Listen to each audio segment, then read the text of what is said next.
Everyone thought Iran had been weakened after the war. But what if the exact opposite happened? What if Iran emerged stronger, while the US-Iran ceasefire is already falling apart?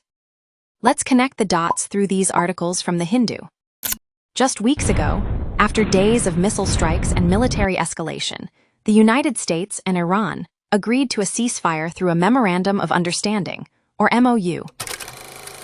The goal was simple: prevent a wider regional war.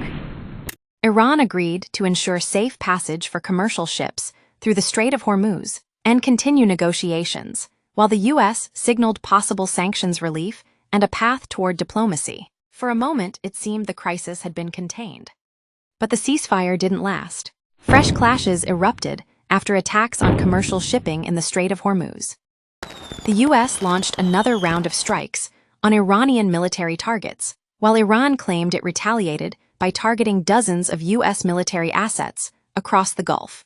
President Donald Trump then declared that as far as he was concerned, the ceasefire was over, even though negotiations would continue. Both countries now accuse each other of violating the MOU, pushing the agreement to the brink of collapse. Here's where the bigger story begins. According to these articles, despite military attacks and economic pressure, Iran sees this conflict as a strategic victory rather than a defeat. The war has fueled nationalism, strengthened domestic support for the leadership, and reinforced Iran's image of resilience.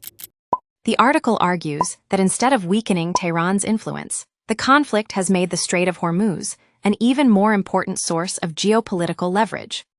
In other words, while the battlefield may have fallen silent, the strategic contest is far from over.